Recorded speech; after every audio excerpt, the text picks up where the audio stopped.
Now, let's drift off to sleep. Today, you'll be falling asleep during a thunderstorm inside of a cozy camper trailer next to a lake in the mountains.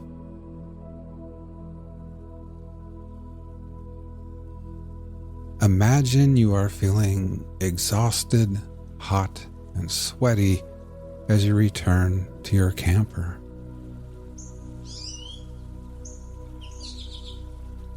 You've just conquered your long-held dream of hiking to the very summit of Moonrest Mountain.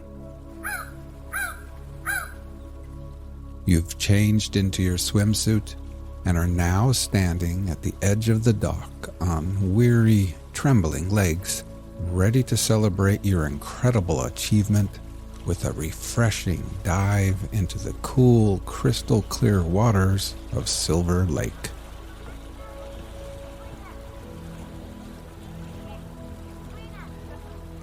With your arms raised above your head and ready to dive in, you glance at the slow-moving dark clouds on the horizon.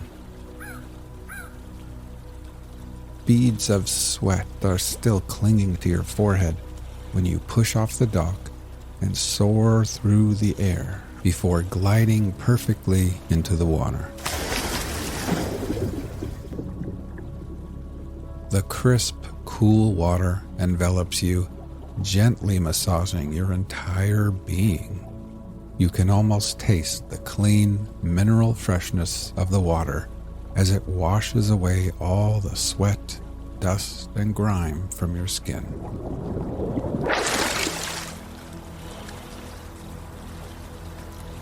While breathing in deeply, you are met with the glorious sense of renewal.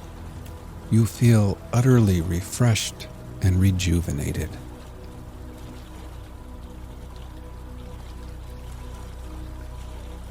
You swim back to the dock and climb the cool aluminum ladder.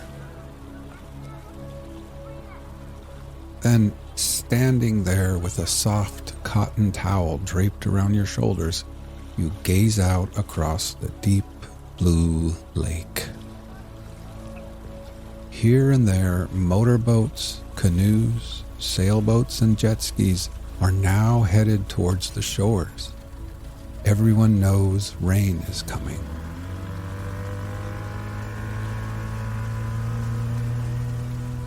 Kids wearing life vests and learning how to water ski are hoisted back into boats, and the small, colorful sails of dinghies flutter in the breeze as their little suntanned captains point them back towards land.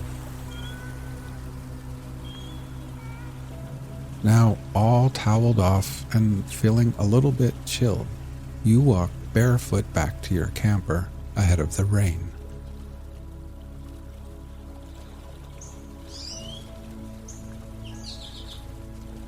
At the little picnic table, you collect your book, coffee mug, and sunglasses.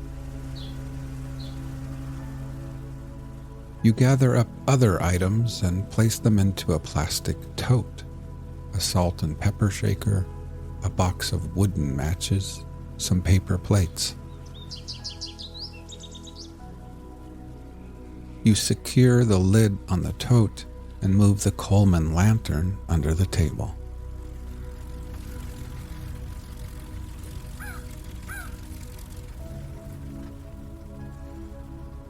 At the fire pit, you fold up your camping chair and tuck it below the protective cover of a tall ponderosa pine.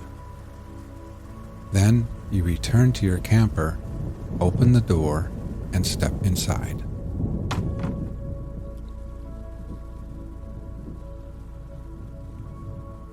In the little kitchenette, you set water to boil for tea. And then you change into your favorite, coziest leisure wear.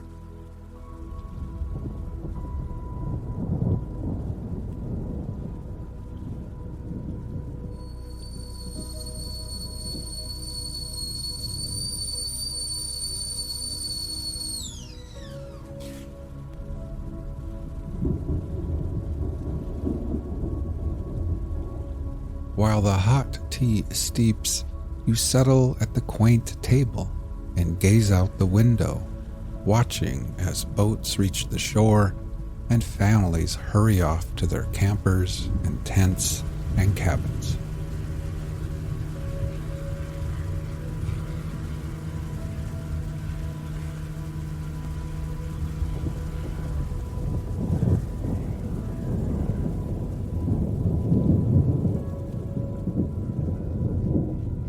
Now, with a warm cup of tea in hand and nestled in your soft, comfy clothes, you feel your body slowly warming again. You bring the mug to your lips. The fragrant steam curls around your face as you take a tiny sip. The tea is smooth, rich, and the perfect temperature.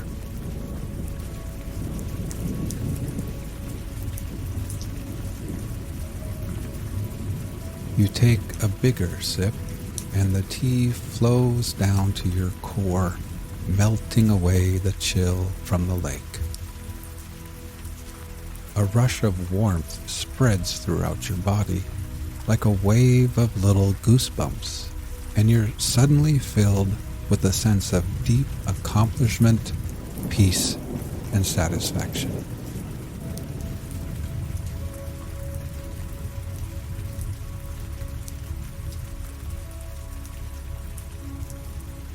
Now, as you sit here at Silver Lake, let's prepare for sleep.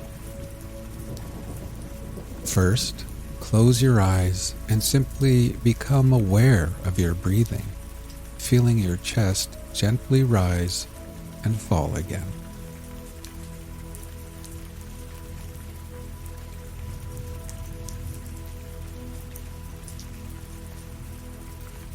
Next, let's take a few deeper breaths.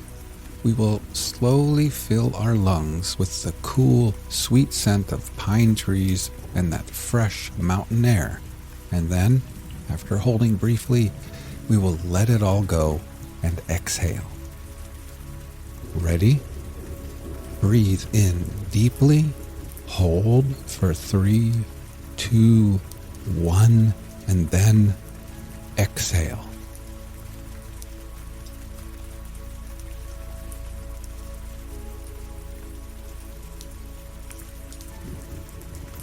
One more time.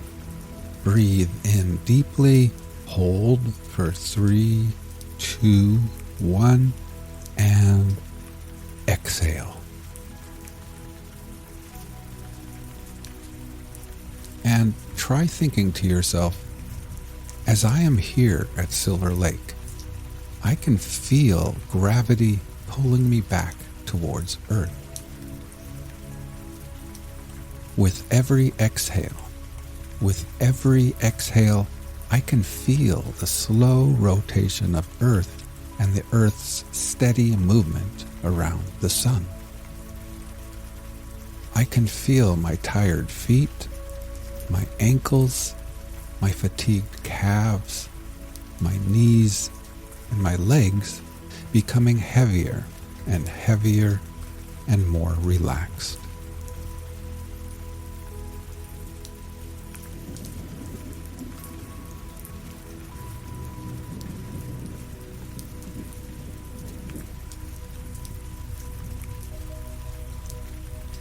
You finish the last sip of your perfect tea, and then you pick up a little pencil and notebook resting on the table.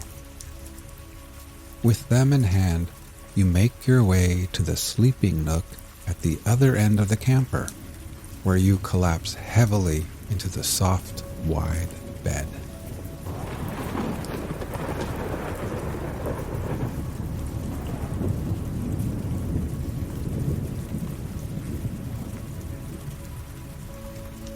After the long, steep hike up Moonrest Mountain, the bed feels like a soft cloud beneath your tired body.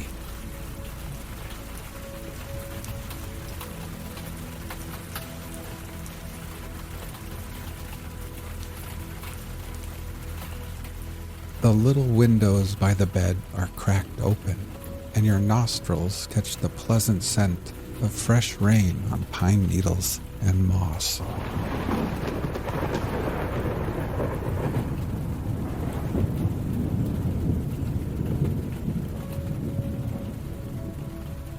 You look at your notepad and observe your to-do list.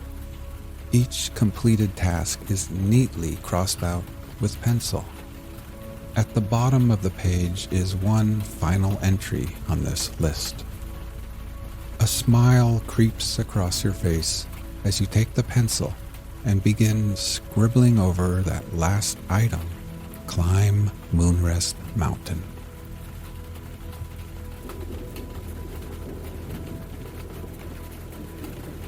You set the notepad aside, thinking how perfect everything feels at this moment. You've completed everything you set out to do here. Tomorrow holds no obligations, and for now, everything is done, finished, and complete. You have earned this wonderful moment of absolute peace.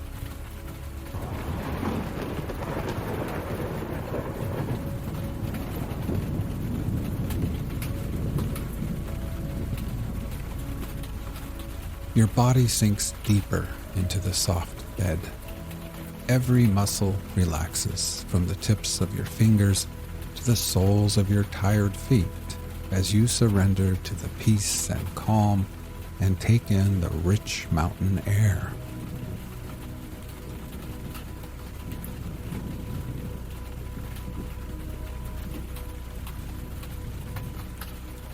Let's take a few more deep breaths before drifting off to sleep. Ready? Breathe in deeply, hold for 3, 2, 1, and then exhale.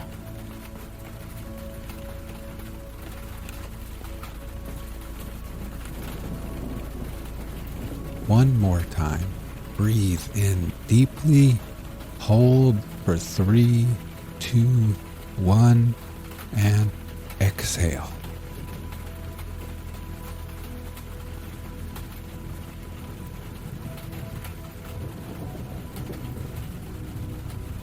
Try thinking to yourself, as I lay here at Silver Lake, I can feel gravity pulling me back towards Earth. With every exhale, I experience my body feeling heavier and heavier and more relaxed. I can feel my tired arms, my hands, my torso, shoulders, neck, and head becoming heavier and more relaxed. My whole body feels at peace as gravity's pull tugs me gently and tucks me safely into this ever so soft bed.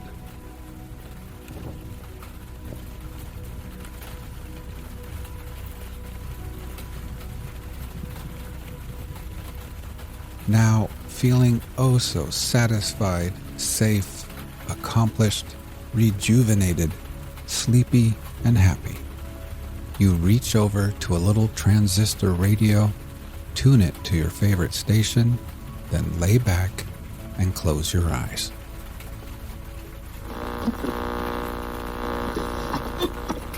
The Young King by Oscar Wilde, to Margaret Lady Brooke, the Rani of Sarawak.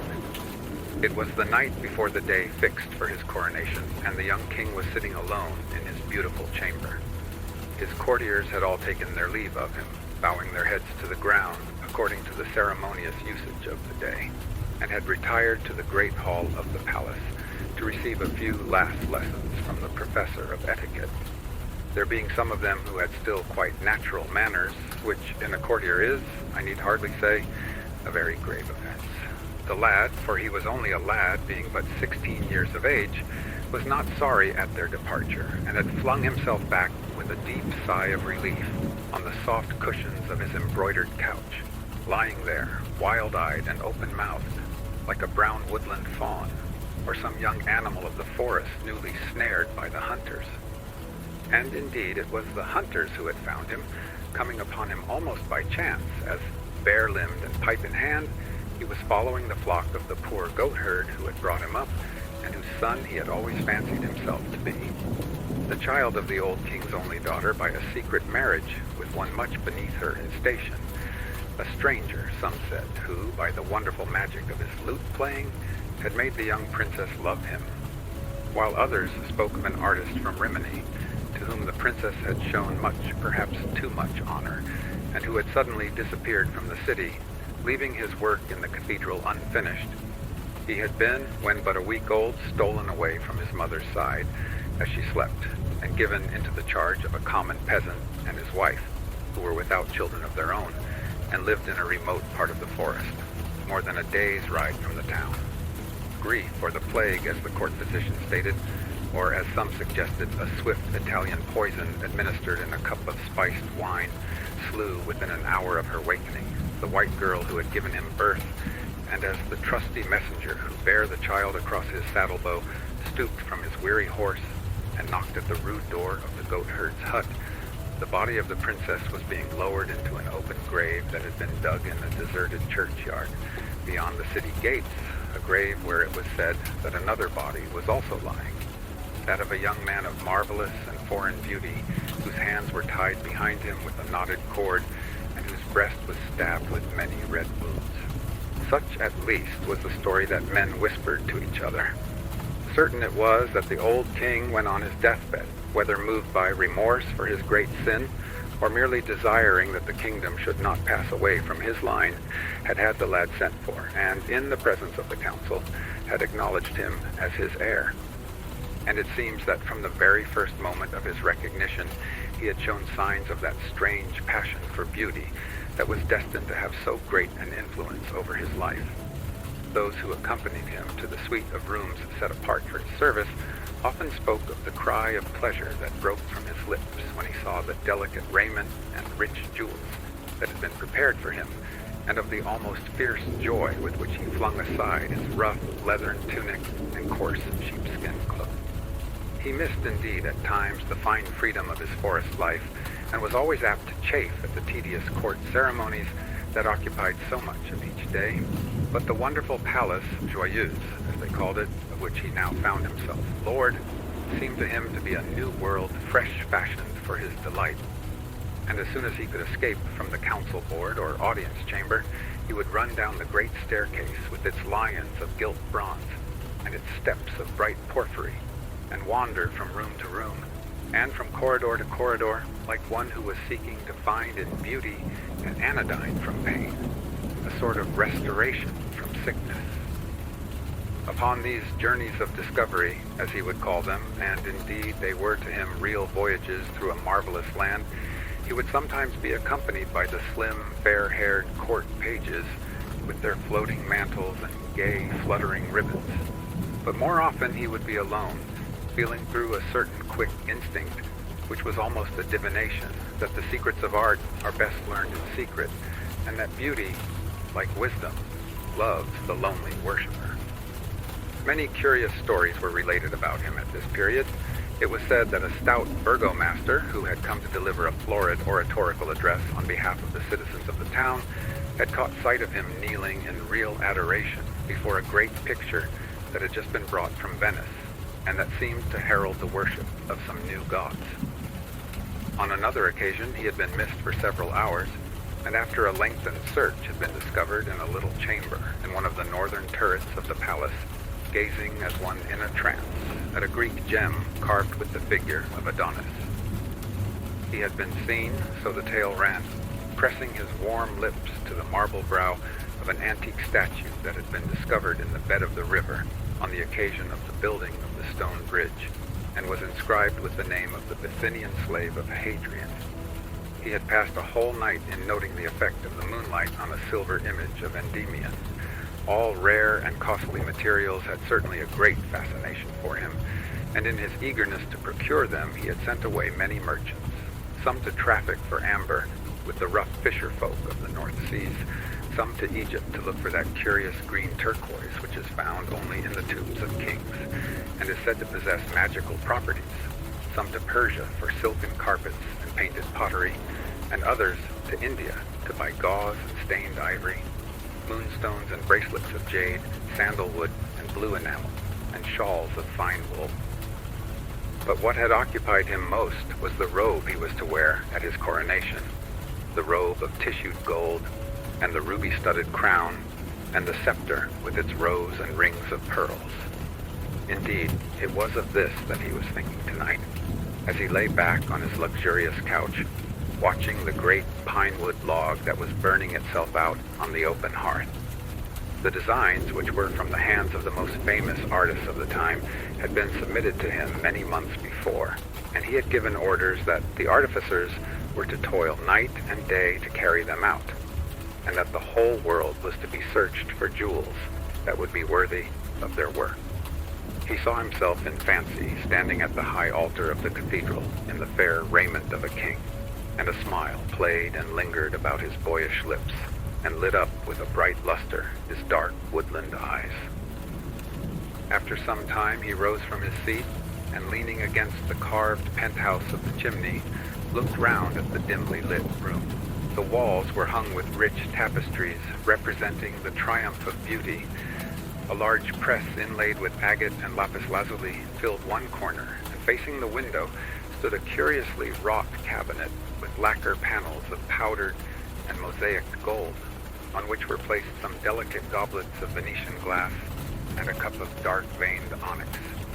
Pale poppies were broidered on the silk coverlet of the bed, as though they had fallen from the tired hands of sleep, and tall reeds of fluted ivory bear up the velvet canopy, from which great tufts of ostrich plumes sprang like white foam to the pallid silver of the fretted ceiling. A laughing narcissus in green bronze held a polished mirror above its head. On the table stood a flat bowl of amethyst. Outside he could see the huge dome of the cathedral, looming like a bubble over the shadowy houses, and the weary sentinels pacing up and down on the misty terrace by the river. Far away, in an orchard, a nightingale was singing. A faint perfume of jasmine came through the open window. He brushed his brown curls back from his forehead, and taking up a lute, let his fingers stray across the chords.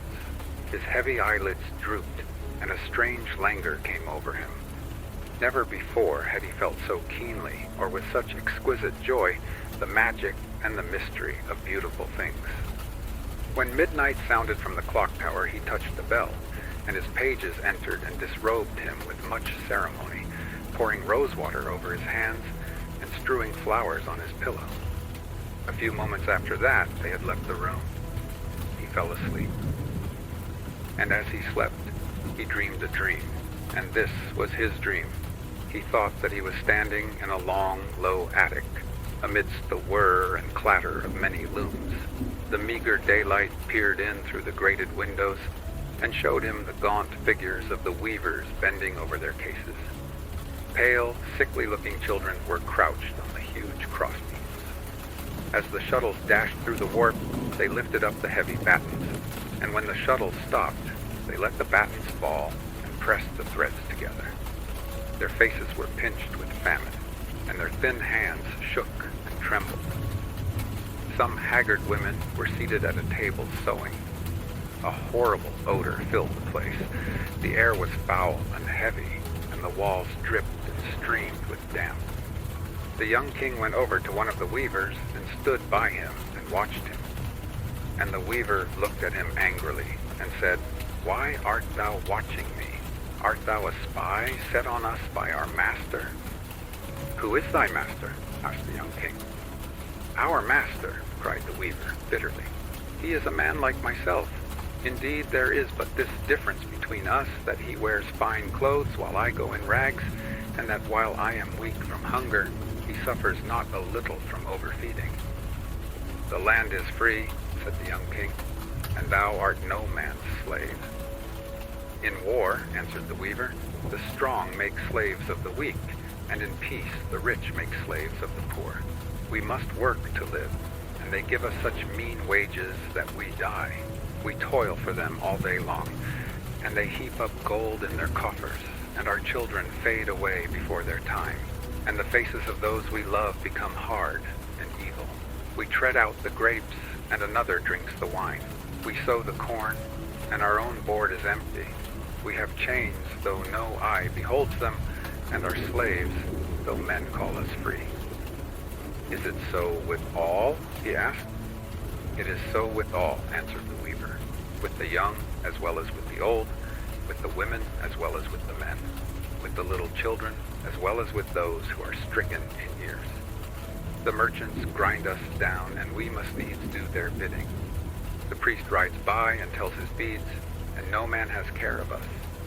Through our sunless lanes creeps poverty with her hungry eyes, and sin with his sodden face follows close behind her. Misery wakes us in the morning, and shame sits with us at night. But what are these things to thee? Thou art not one of us. Thy face is too happy. And he turned away, scowling, and threw the shuttle across the loom. And the young king saw that it was threaded with a thread of gold. And a great terror seized upon him. And he said to the weaver, What robe is this that thou art weaving? It is the robe for the coronation of the young king, he answered. What is that to thee? And the young king gave a loud cry and woke, and lo, he was in his own chamber, and through the window he saw the great honey-colored moon hanging in the dusky air. And he fell asleep again and dreamed, and this was his dream. He thought that he was lying on the deck of a huge galley that was being rowed by 100 slaves. On a carpet by his side, the master of the galley was seated. He was black as ebony, and his turban was of crimson silk. Great earrings of silver dragged down the thick lobes of his ears, and in his hands he had a pair of ivory scales. The slaves were naked but for a ragged loincloth, and each man was chained to his neighbor. The hot sun beat brightly upon them, and the Negroes ran up and down the gangway and lashed them with whips of hide. They stretched out their lean arms and pulled the heavy oars through the water. The salt spray flew from the blades. At last they reached a little bay and began to take soundings. A light wind blew from the shore and covered the deck and the great lateen sail with a fine red dust.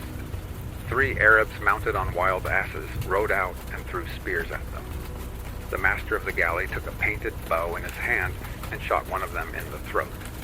He fell heavily into the surf, and his companions galloped away. A woman wrapped in a yellow veil followed slowly on a camel, looking back now and then at the dead body. As soon as they had cast anchor and hauled down the sail, the Negroes went into the hold and brought up a long rope ladder, heavily weighted with lead. The master of the galley threw it over the side, making the ends fast to 2 iron stanchions. Then the Negroes seized the youngest of the slaves and knocked his gyves off, and filled his nostrils and his ears with wax, and tied a big stone round his waist. He crept wearily down the ladder and disappeared into the sea. A few bubbles rose where he sank. Some of the other slaves peered curiously over the side. At the prow of the galley sat a shark charmer, beating monotonously upon a drum. After some time, the diver rose up out of the water and clung panting to the ladder with a pearl in his right hand. The Negroes seized it from him and thrust him back. The slaves fell asleep over their oars. Again and again he came up, and each time that he did so, he brought with him a beautiful pearl. The master of the galley weighed them and put them into a little bag of green leather. The young king tried to speak, but his tongue seemed to cleave to the roof of his mouth, and his lips refused to move. The Negroes chattered to each other and began to quarrel over a string of bright beads. 2 cranes flew round and round the vessel. Then the diver came up for the last time, and the pearl that he brought with him was fairer than all the pearls of Ormuz, for it was shaped like the full moon and whiter than the morning star. But his face was strangely pale, and as he fell upon the deck, blood gushed from his ears and nostrils. He quivered for a little, and then he was still. The Negroes shrugged their shoulders and threw the body overboard. And the master of the galley laughed, and reaching out, he took the pearl. And when he saw it, he pressed it to his forehead and bowed. "It shall be," he said, "for the scepter of the young king." And he made a sign to the Negroes to draw up the anchor. And when the young king heard this, he gave a great cry and woke.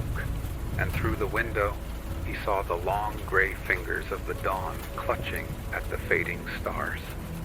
And he fell asleep again and dreamed, and this was his dream.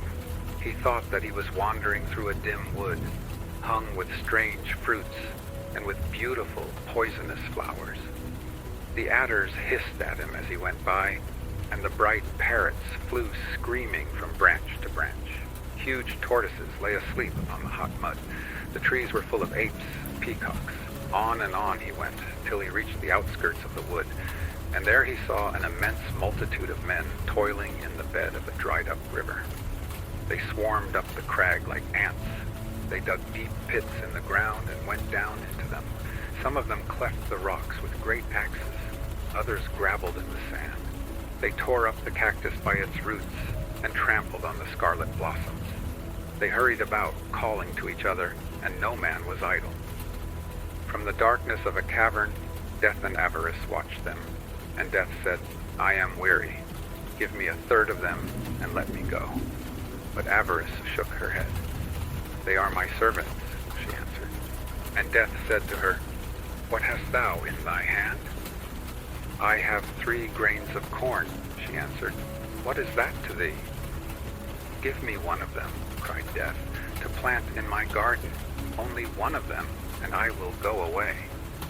"I will not give thee anything," said Avarice, and she hid her hand in the fold of her raiment. And Death laughed, and took a cup, and dipped it into a pool of water, and out of the cup rose Ag. She passed through the great multitude, and a third of them lay dead. A cold mist followed her, and the water snakes ran by her side. And when Avarice saw that a third of the multitude was dead, she beat her breast and wept. She beat her barren bosom and cried aloud. "Thou hast slain a third of my servants," she cried. "Get thee gone.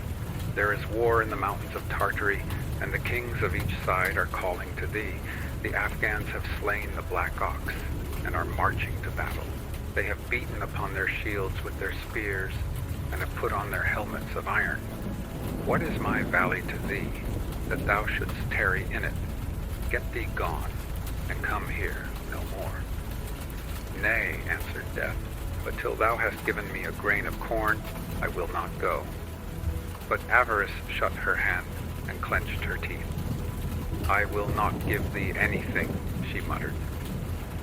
And Death laughed and took up a black stone and threw it into the forest. And out of a thicket of wild hemlock came Fever in a robe of flame. She passed through the multitude and touched them, and each man that she touched died. The grass withered beneath her feet as she walked. And Avarice shuddered and put ashes on her head. "Thou art cruel," she cried. "Thou art cruel. There is famine in the walled cities of India, and the cisterns of Samarkand have run dry. There is famine in the walled cities of Egypt, and the locusts have come up from the desert. The Nile has not overflowed its banks, and the priests have cursed Isis and Osiris.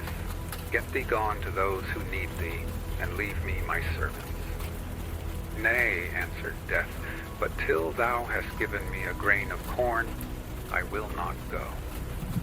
"I will not give thee anything," said Avarice. And Death laughed again, and he whistled through his fingers, and a woman came flying through the air. Plague was written upon her forehead, and a crowd of lean vultures wheeled round her. She covered the valley with her wings, and no man was left alive.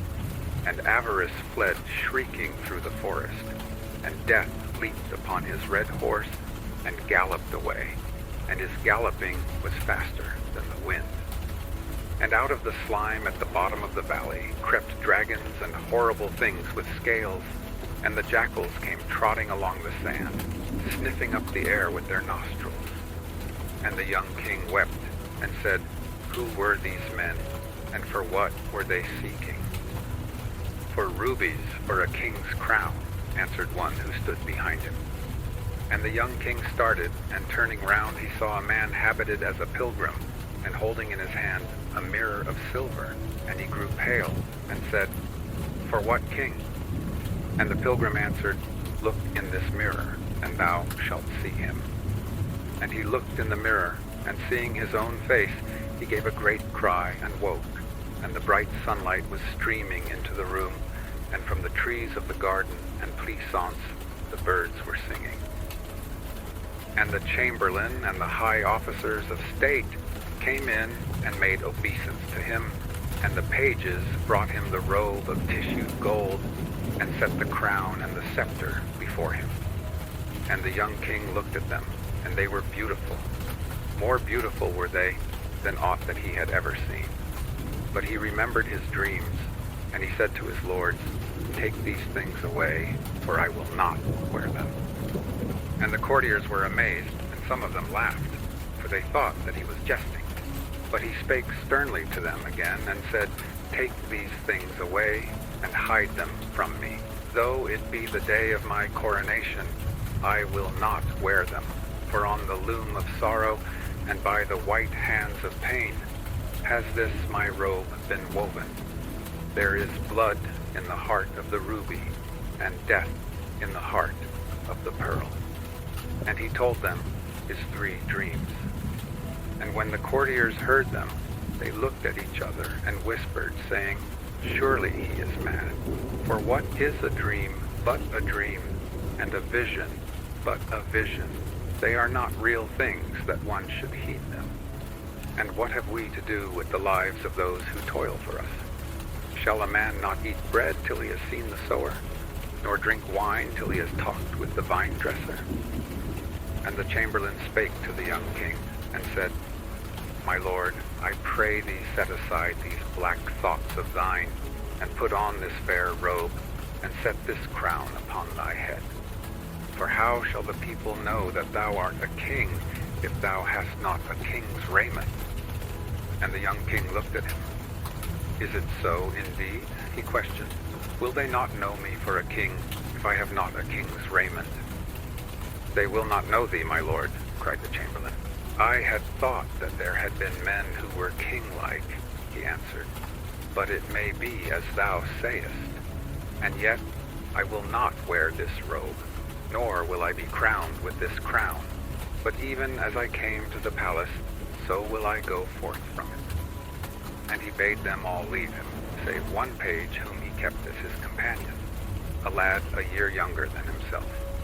Him he kept for his service, and when he had bathed himself in clear water, he opened a great painted chest, and from it he took the leathern tunic and rough sheepskin cloak that he had worn when he had watched on the hillside the shaggy goats of the goat herd. These he put on, and in his hand he took his rude shepherd's staff. And the little page opened his big blue eyes in wonder, and said smiling to him, "My lord, I see thy robe and thy scepter, but where is thy crown?" And the young king plucked a spray of wild briar that was climbing over the balcony, and bent it, and made a circlet of it, and set it on his own head. "This shall he my crown," he answered. And thus attired he passed out of his chamber into the great hall, where the nobles were waiting for him. And the nobles made merry, and some of them cried out to him, "My lord, the people wait for their king, and thou showest them a beggar." And others were wroth, and said, "He brings shame upon our state, and is unworthy to be our master." But he answered them not a word, but passed on, and went down the bright porphyry staircase, and out through the gates of bronze, and mounted upon his horse, and rode toward the cathedral, the little page running beside him. And the people laughed, and said, "It is the king's fool who is riding by." And they mocked him. And he drew rein, and said, "Nay, but I am the king." And he told them his 3 dreams. And a man came out of the crowd, and spake bitterly to him, and said, "Sir, knowest thou not that out of the luxury of the rich cometh the life of the poor? By your pomp we are nurtured, and your vices give us bread. To toil for a hard master is bitter, but to have no master to toil for is more bitter still. Thinkest thou that the ravens will feed us? And what cure hast thou for these things? Wilt thou say to the buyer, Thou shalt buy for so much, and to the seller, Thou shalt sell at this price? I trow not. Therefore, go back to thy palace, and put on thy purple and fine linen. What hast thou to do with us, and what we suffer?" "Are not the rich and the poor brothers?" asked the young king. "I," answered the man, "and the name of the rich brother is Cain." And the young king's eyes filled with tears, and he rode on through the murmurs of the people, and the little page grew afraid and left him.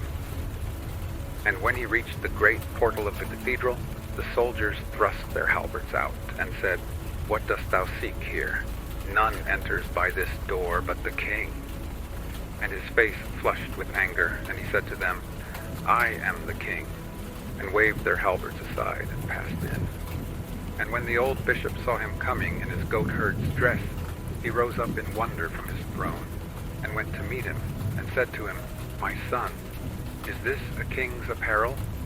And with what crown shall I crown thee, and what scepter shall I place in thy hand? Surely this should be to thee a day of joy, and not a day of abasement." "Shall joy wear what grief has fashioned?" said the young king. And he told him his 3 dreams. And when the bishop had heard them, he knit his brows and said, "My son, I am an old man, and in the winter of my days, and I know that many evil things are done in the wide world. The fierce robbers come down from the mountains and carry off the little children and sell them to the Moors. The lions lie in wait for the caravans and leap upon the camels. The wild boar roots up the corn in the valley, and the foxes gnaw the vines upon the hill. The pirates lay waste the sea-coast and burn the ships of the fishermen and take their nets from them. In the salt marshes live the lepers. They have houses of wattled reeds, and none may come nigh them. The beggars wander through the cities and eat their food with the dogs. Canst thou make these things not to be? Wilt thou take the leper for thy bedfellow, and set the beggar at thy board? Shall the lion do thy bidding, and the wild boar obey thee? Is not he who made misery wiser than thou art? Wherefore I praise thee not for this that thou hast done, but I bid thee ride back to the palace, and make thy face glad, and put on the raiment that beseemeth a king, and with the crown of gold I will crown thee, and the scepter of pearl will I place in thy hand. And as for thy dreams, think no more of them. The burden of this world is too great for one man to bear, and the world's sorrow too heavy for one heart to suffer." "Sayest thou that in this house?" said the young king, and he strode past the bishop, and climbed up the steps of the altar, and stood before the image of Christ. He stood before the image of Christ, and on his right hand and on his left were the marvelous vessels of gold, the chalice with the yellow wine, and the vial with the holy oil. He knelt before the image of Christ, and the great candles burned brightly by the jeweled shrine, and the smoke of the incense curled in thin blue wreaths through the dome. He bowed his head in prayer, and the priests in their stiff copes crept away from the altar. And suddenly a wild tumult came from the street outside, and in entered the nobles with drawn swords and nodding plumes, and shields of polished steel. "Where is this dreamer of dreams?" they cried. "Where is this king who is apparelled like a beggar, this boy who brings shame upon our state? Surely we will slay him, for he is unworthy to rule over us." And the young king bowed his head again and prayed. And when he had finished his prayer, he rose up, and turning round he looked at them sadly. And lo, through the painted windows came the sunlight streaming upon him, and the sunbeams wove round him a tissued robe that was fairer than the robe that had been fashioned for his pleasure. The dead staff blossomed and bare lilies that were whiter than pearls. The dry thorn blossomed and bare roses that were redder than rubies. Whiter than fine pearls were the lilies, and their stems were of bright silver. Redder than male rubies were the roses, and their leaves were of beaten gold. He stood there in the raiment of a king, and the gates of the jeweled shrine flew open, and from the crystal of the many-rayed monstrance shone a marvelous and mystical light. He stood there in a king's raiment, and the glory of God filled the place, and the saints in their carven niches seemed to move.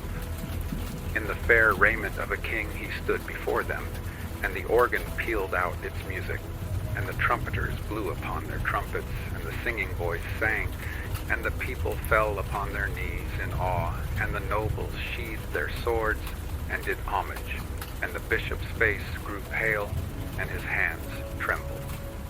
A greater than I hath crowned thee, he cried, and he knelt before him.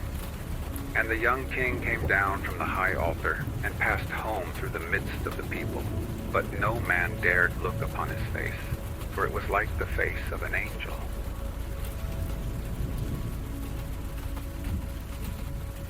The Selfish Giant by Oscar Wilde. Every afternoon, as they were coming from school, the children used to go and play in the giant's garden. It was a large, lovely garden with soft green grass. Here and there over the grass stood beautiful flowers like stars, and there were 12 peach trees that, in the springtime, broke out into delicate blossoms of pink and pearl, and in the autumn bore rich fruit. The birds sat on the trees and sang so sweetly that the children used to stop their games in order to listen to them. "How happy we are here," they cried to each other. One day, the giant came back. He had been to visit his friend, the Cornish ogre, and had stayed with him for 7 years. After the 7 years were over, he had said all that he had to say, for his conversation was limited, and he determined to return to his own castle. When he arrived, he saw the children playing in the garden. "What are you doing here?" he cried in a very gruff voice, and the children ran away. "My own garden is my own garden," said the giant. "Anyone can understand that, and I will allow nobody to play in it but myself." So he built a high wall all round it and put up a notice board. "Trespassers will be prosecuted." He was a very selfish giant. The poor children had now nowhere to play.